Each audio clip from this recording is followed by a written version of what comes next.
Buongiorno da Telecolor, nuova edizione di Sicilia 24, questi i titoli del giornale. Blitz della Guardia di Finanza al villaggio Santa Rosalia di Palermo, 26 arresti, il boss Salvino Sorrentino comandava dal carcere di Rebibbia attraverso le videochiamate dando precisi ordini al figlio già padrino di Cosa Nostra, 23 anni. La cosca imponeva prezzi agli ambulanti e aveva il monopolio dei fiori al cimitero. Il Presidente della Repubblica Mattarella, il Re di Spagna e il Presidente del Portogallo per il 16° simposio COTEC. Si è parlato di finanza sostenibile e di transizione energetica.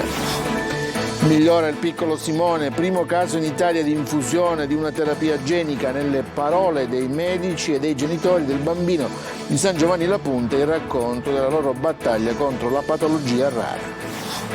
All'ospedale Sant'Isidoro di Giarre posti letto ridotti, carenze di personale e lunghe liste d'attesa. Si mobilitano i sindaci del comprensorio e chiesto un intervento urgente alla Regione.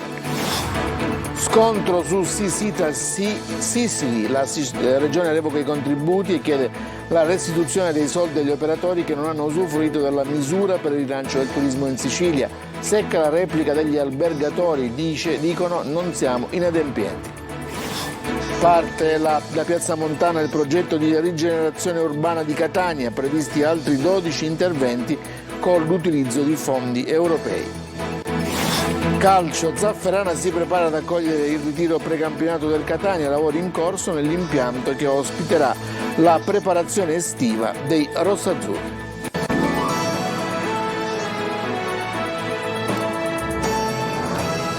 Ancora buongiorno da Telecolor, si chiama Villaggio di Famiglia l'operazione della Guardia di Finanza con la quale è stata nuovamente sgominata la cosca del quartiere palermitano Villaggio Santa Rosalia. 33 gli ordini restrittivi di cui 26 arresti e 7 le interdizioni dall'attività imprenditoriale. Sotto sequestro numerose ditte individuali, fra cui note attività. Ci fa il punto Maglio Viola. Dal carcere di Rebibbia, nonostante la distanza, continuava a guidare la cosca e lo faceva grazie alle videochiamate che riusciva a fare dal penitenziario. Il boss aveva delegato il figlio, ma era lui a dargli indicazioni e disposizioni. Così un intero quartiere di Palermo, il villaggio Santa Rosalia, era diventato una sorta di proprietà privata della cosca, da qui il nome dato all'operazione Villaggio di Famiglia. Una cosca che non faceva differenze sociali, ma usava chiunque le fosse utile, dagli imprenditori ai percettori del reddito di cittadinanza, e controllava ogni attività, dalla torrefazione alla rivendita dei fiori, dal commercio dei materiali per l'edilizia ai cantieri di costruzione, dalla ristorazione e dai bar fino alle rivendite di frutta e verdura. Al vertice della famiglia mafiosa c'era Salvatore Sorrentino, detto Salvino, e noto come lo Studentino. Sorrentino è nipote di Francesco Paolo Barone, appartenente alla famiglia di Magliarelli, che governa l'intero mandamento. Era stato arrestato la prima volta nel 2005, assolto e scarcerato nel 2007. Nuovamente arrestato nel 2008, era stato condannato a 8 anni e 5 mesi per aver fatto parte della famiglia mafiosa proprio del villaggio. Nel 2015 era stato scarcerato per fine pena, ma di nuovo arrestato e imputato nell'inchiesta Cupola 2.0 e condannato in primo grado con l'accusa di essere tornato a capo della stessa famiglia del villaggio. Sorrentino faceva arrivare i suoi ordini attraverso il figlio Vincenzo e durante le videoconferenze con i membri della famiglia Maniscalco, Ciccio, Francesco ed Anthony, Maria Mazzè, moglie di Andrea Ferrante, Leonardo Marino, Morris Morgan Cardinale. Ordini che servivano per controllare in autonomia il tessuto economico del quartiere. 33 i provvedimenti notificati dalla Guardia di Finanza, 25 arresti in carcere, 1 ai domiciliari, 7 le interdizioni dell'attività imprenditoriale. E fra i destinatari dei provvedimenti c'erano anche 20 percettori del reddito di cittadinanza, 7 le imprese sequestrate, fra cui il noto Baretto, e 6 ditte individuali di lavorazione dei caffè, di rivendita frutta e verdura, di trasporti e di costruzioni edili. Matteo Messina Denaro, il boss rinchiuso in regime di 41 bis nel carcere di massima sicurezza dell'Aquila, è stato ricoverato all'ospedale aquilano per essere sottoposto a un intervento chirurgico urologico. Secondo quanto si è appreso, l'operazione non è collegata al tumore al colon. Attorno alla struttura ospedaliera blindata sono state organizzate straordinarie misure di sicurezza. Restiamo a Palermo, perché a Palermo va in scena, è andato in scena questa mattina il simposio COTEC alla presenza del presidente Mattarella, ospiti d'onore il re di Spagna e il presidente del Portogallo. Si è parlato di finanza sostenibile e di transizione energetica. Marco Gullà. Finanza sostenibile e transizione energetica sono stati i temi trattati questa mattina al Teatro Massimo di Palermo nel corso del convegno Cotec alla presenza del Presidente della Repubblica Sergio Mattarella, del Re di Spagna Felipe VI e del Presidente del Portogallo Marcelo de Sousa. Il focus della 16ª edizione di Cotec Europa si è incentrato su alcuni aspetti di grande rilevanza. Si è parlato dell'importanza dell'innovazione nell'ambito del rapporto tra finanza e sostenibilità, di come sia necessario individuare nuove forme di finanziamento che possano garantire agli investitori un uso trasparente delle risorse, fornire dunque soluzioni che possano incentivare anche il settore privato al raggiungimento degli obiettivi di sostenibilità, un po' quello che ha ribadito nel corso del suo intervento anche il Presidente Sergio Mattarella. Sostenibilità, finanza e innovazione sono le tre parole chiave di questo appuntamento, questioni che trovano largo spazio nell'agenda internazionale e interpellano i governi. Il tema di questa edizione ci invita a riflettere sul potere trasformativo dell'innovazione in tutti i settori, anche in quello della finanza, e circa il ruolo di quest'ultima nel mobilitare risorse per obiettivi di inclusione e di crescita. Basti pensare alle trasformazioni gemelle di digitale e verde, poc'anzi citate, e al significato che esse assumono per una responsabile gestione dell'avvenire del pianeta e per un modello di sviluppo equo. Una governance adeguata è naturalmente strumento chiave per vincere le sfide globali con cui ci confrontiamo per mete collettive di progresso. Desidero ringraziare i nostri ospiti italiani per la generosa accoglienza e in particolare il Presidente Mattarella, ha detto invece il Re di Spagna. In questa occasione, ha aggiunto, infatti il foro Cotec si svolge proprio nella città che gli ha dato i natali, un luogo incredibilmente ospitale e di grande bellezza in cui io, come tutti noi penso, mi sento come a casa. Adesso cambiamo argomento, parliamo della vicenda del piccolo Simone, un bimbo catanese con una malattia rara che diventa storia di eccellenza medica e oggi in una conferenza stampa all'Umberto I di Roma i medici e i genitori raccontano quello che è diventato il primo caso in Italia di infusione di una terapia genica, un risultato arrivato dopo le lotte dei genitori e una lettera alla Meloni diventata poi virale sui social. Quando lo scorso marzo Sebastiano e Sabrina scrissero quella famosa lettera appello alla premier Giorgia Meloni per aiutare il loro piccolo Simone a ricevere le cure adeguate alla sua malattia rara, non potevano immaginarsi che poco più di 3 mesi dopo la loro storia sarebbe diventata un primato italiano e un caso di eccellenza medica. Abbiamo dovuto affrontare questioni giuridico-amministrative riferite alla gestione della pratica presso AIFA e all'acquisizione del farmaco. C'è stato un grandissimo lavoro di preparazione, di organizzazione e di messa in sicurezza attraverso blindate procedure di quello che doveva essere il percorso diagnostico e terapeutico di Simone. Oggi in una conferenza stampa al Policlinico Umberto I di Roma si testimonia un pezzo di buona sanità che però è costata fatica, tenacia, notti insonni e numerosi viaggi della speranza alla coppia di genitori catanesi. A distanza di un mese qualcosina già la stiamo vedendo, per cui il bambino è molto più energico, si stanca di meno, ha meno crisi oculogire, se non del tutto quasi sparite, però mi torna a dire ancora è molto presto. Il 22 maggio scorso Simone è stato il primo bimbo in Italia ad essere sottoposto ad una terapia genica innovativa con un approccio innovativo ed un farmaco innovativo. È stato fatto un lavoro veramente magistrale, intervento di 8 ore, un'operazione particolare visto che si è toccato il cervello, ma venire costantemente aggiornato dai medici dove ci tranquillizzavano, a ogni passaggio dell'infusione sono state fatte 4 infusioni, quindi a ogni passaggio venivano a tranquillizzarci, a dirci guardate siamo arrivati a questo punto, quindi siamo stati seguiti tutto il tempo. La terapia genica era per il bimbo l'unica speranza di cambiare il corso naturale della sua malattia e Simone era l'unico dei 16 pazienti italiani eleggibili a ricevere questa terapia che però, pur essendo autorizzata a livello europeo, non aveva ancora finito il suo iter regolatorio in Italia e l'approvazione dell'Agenzia Italiana del Farmaco. Si seguono delle linee guida, però sarà un progressivo diciamo passo dopo passo e vedere i vari miglioramenti di Simone, però non è che si sa con certezza quello che succederà da qui ai prossimi anni. Simone oggi ha una speranza in più per vivere, ma soprattutto per condurre una vita più dignitosa. Il comitato dei 10 sindaci del distretto sanitario di Giarre chiede alla Regione di intervenire sul presidio ospedaliero San Giovanni di Dio e Sant'Isidoro per evitare di sprofondare in un abisso come è accaduto in passato, e lancia una proposta proprio per questo comitato. Ce ne parla Simona Mazzone. Posti letto ridotti, carenze di personale tra medici e infermieri, lunghe liste d'attesa per i cittadini, criticità che si trascinano da anni al presidio ospedaliero San Giovanni di Dio e Sant'Isidoro di Giarre, un trend che purtroppo riguarda l'intera Sicilia, ma che qui è sotto l'occhio vigile del comitato formato da 10 sindaci del distretto sanitario, il cui bacino d'utenza in estate può arrivare a contare circa 200.000 persone.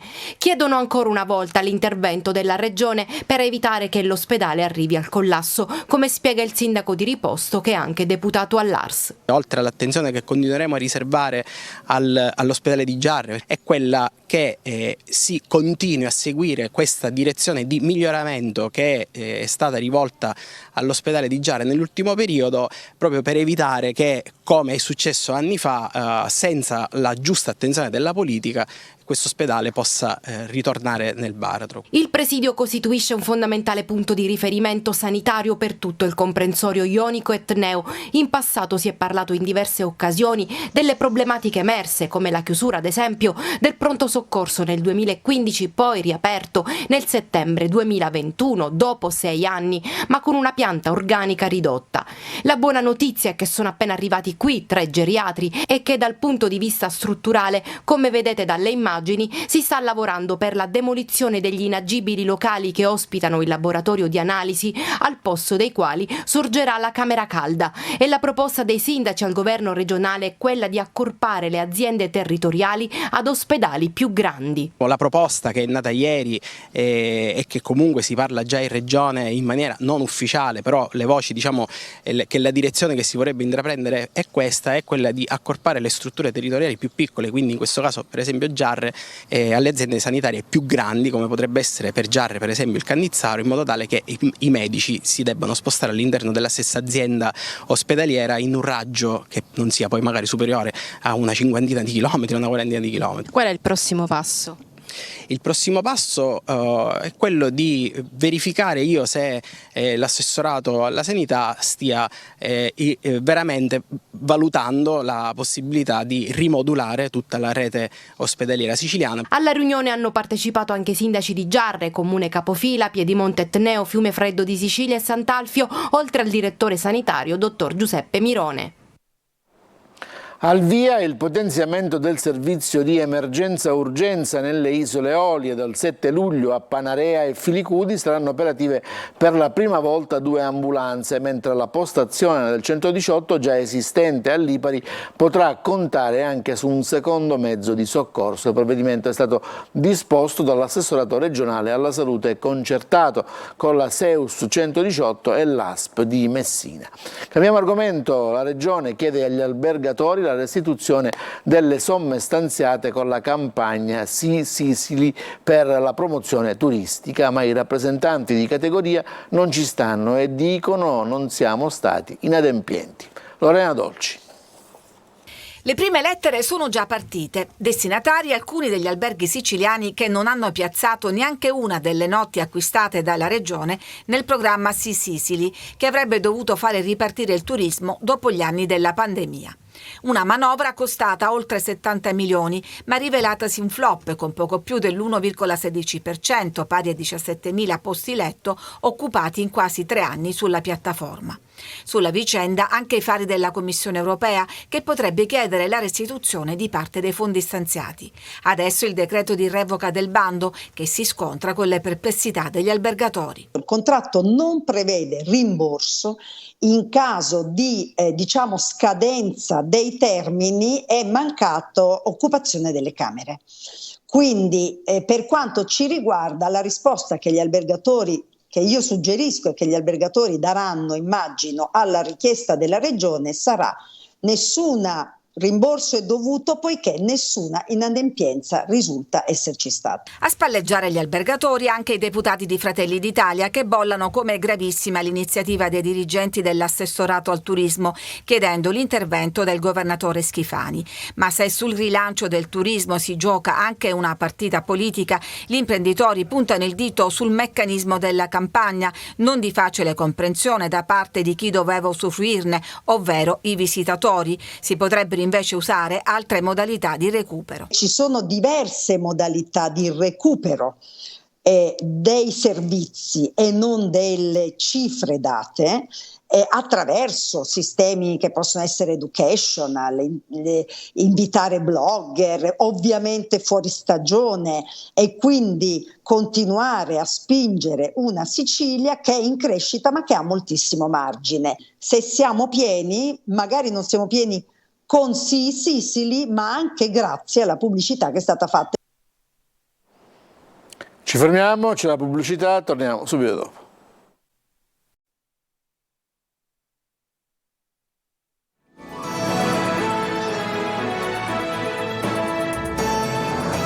Seconda parte del telegiornale. A Catania, a Trappeto Nord, inaugurata piazza Beppe Montana, riqualificata grazie ai finanziamenti europei. Presente il sindaco Trantino, l'assessore Parisi e il fratello del commissario assassinato dalla mafia. Si tratta del primo atto di una lunga serie. De Mana.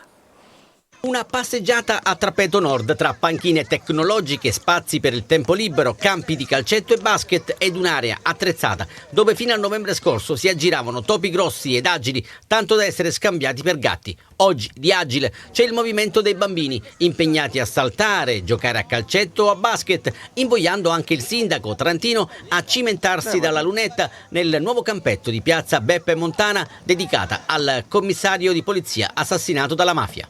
Speriamo che la memoria si applichi con l'attenzione di tutti, da parte dell'amministrazione comunale, da parte dei residenti, affinché questo bellissimo posto possa camminare ancora per tanti anni. Piazza Montana è il primo tassello di un mosaico più ampio, 13 spazi comunali da riqualificare in chiave green senza perdere di vista l'attività fisica e l'inclusione sociale. Catania Spazio Sport, finanziato grazie al programma PON Metro 2014-2020, è un progetto di rigenerazione urbana che parte, non a caso, dalla periferia. In quel palazzo molte persone segnalavano la presenza di topi fino all'anno scorso, adesso c'è un bellissimo parco.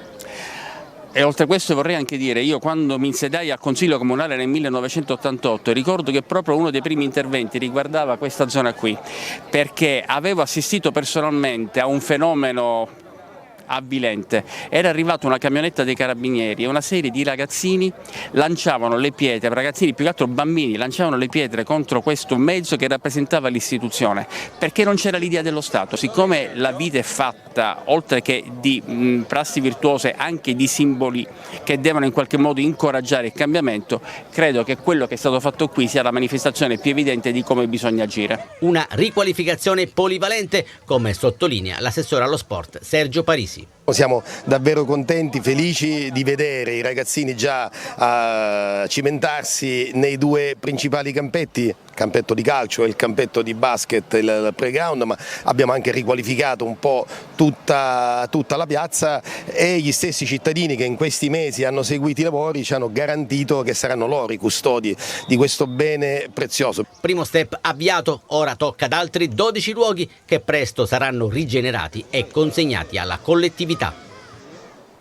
Profanata questa mattina intorno alle 7 la chiesa di Maria Santissima Addolorata in via dei Servi di Maria nel quartiere Grotta Santa a Siracusa. È stata la porticina del tabernacolo aperta ad attirare l'attenzione di una parrocchiana che ha scoperto che mancava la pisside con le ostie, portate via anche il crocifisso e il leggio, che però è stato abbandonato nelle vie limitrofe. Pare che un venditore ambulante della zona abbia visto un uomo in sella a una bici allontanarsi dalla chiesa. Adesso indaga la Polizia di Stato alla ricerca dell'autore di questo gesto. Ci spostiamo a Taormina. Il regista John Landis, protagonista di Taormina Film Fest, in una affollatissima masterclass. L'autore di numerosi cult movie hollywoodiani, tra cui i Fratelli Blues alias Blues Brothers, ha parlato della forza dell'umorismo nel cinema. Un incontro affollato per uno dei registi più prolifici della storia hollywoodiana. John Landis, autore di film diventati veri e propri cult movie come Animal House, The Blues Brothers, Tutto in una notte, Una poltrona per due, Il principe cerca moglie e il celebre videoclip Thriller di Michael Jackson, è stato il protagonista di un'affollata masterclass al Taormina Film Fest. Landis ha raccontato aneddoti dietro le quinte dei suoi lavori durante l'appuntamento dedicato alla commedia al cinema. The only true test of the quality of a movie is time. L'unico test che decreta il successo e la qualità di un film, un libro, un'opera d'arte è il tempo, ha detto il regista americano. E proprio il tempo ha consacrato diverse delle sue opere. Una tra tutte è diventato un appuntamento fisso nella notte di Natale in Italia. Ogni anno, il 25 dicembre, la TV propone il film Una poltrona per due. It's kind of extraordinary. You look at all the great Hollywood films. È una cosa incredibile e straordinaria, era un grande film allora e lo è ancora oggi. Una commedia degna di questo nome deve farti ridere, non sorridere, proprio ridere. L'umorismo è tutto, sia nella vita che nel cinema, ha concluso Landis. Prima volta a Taormina per Avi Rockwell e Tiana Taylor, regista e protagonista del film A Thousand and One, vincitore del Sundance Film Festival, proiettato per la prima volta in Europa al Taormina Film Fest. Stasera al Teatro Antico saranno proiettati i corti dei più noti influencer internazionali. Adesso parliamo delle nostre produzioni, proprio mentre i produttori siciliani sono impegnati nella raccolta del grano. In Sicilia arrivano tonnellate di cereali dall'estero, la cui importazione continua a far abbassare il prezzo del prodotto coltivato in Sicilia.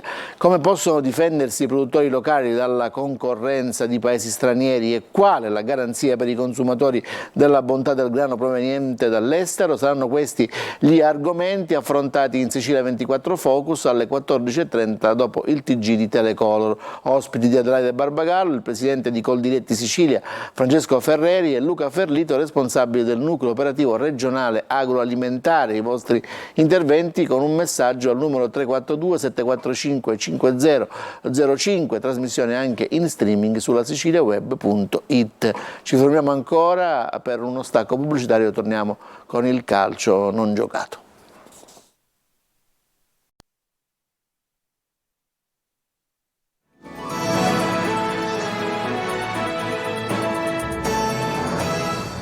Rieccoci in studio, lavori in corso a Zafferana Etnea, alla struttura che ospiterà il ritiro precampionato del Catania Calcio. Conclusa la risemina del manto erboso, in settimana comincerà la ristrutturazione degli spogliatoi del Franco Lagona. Ce ne parla Gagliano.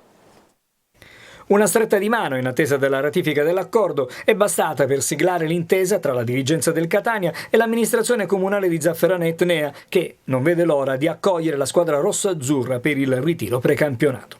Per l'occasione al Franco Lagona verrà rifatto il look. Venerdì della scorsa settimana è stata ultimata la risemina del manto erboso, il resto lo farà il clima. L'irrigazione è programmata per 2 volte al giorno per 15 minuti in ogni settore del terreno di gioco. Nelle prossime ore verranno invece avviati i lavori di ristrutturazione degli spogliatoi. Da domani o dopodomani al massimo inizieranno sia i lavori edili sia quelli là di elettrici, perciò consegneremo per la data del 20 luglio già il campo e la struttura in perfette condizioni. Ne verranno fatti dei lavori anche in tribuna? Verranno fatti i lavori anche in tribuna, però sulla possibilità che i tifosi vengano, questo dipende dalla società. Noi abbiamo dato la nostra disponibilità, però dipenderà dalla società se accogliere o meno, se aprire o meno gli allenamenti ai propri tifosi. Tutti i lavori a spese dell'amministrazione comunale, che ne segue da vicino l'avanzamento con l'assessore allo sport e vice sindaco Salvo Coco. Sto seguendo insieme ai dirigenti e ai funzionari del comune di Zafferana Etnea i lavori per sia il rifacimento del manto erboso che quelli che partiranno a breve anche per il ripristino degli spogliatoi. Per noi è un motivo di grande orgoglio poter ospitare il Calcio Catania.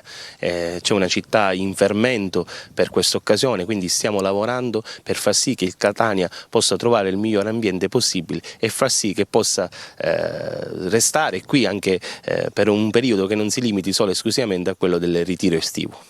La consegna dell'impianto è prevista per il 20 luglio, in tempo per ospitare dunque il Catania, che lavorerà a Zafferana Etnea dal 24 luglio al 13 di agosto. Già è finito, grazie per l'attenzione a tutti, buon pomeriggio.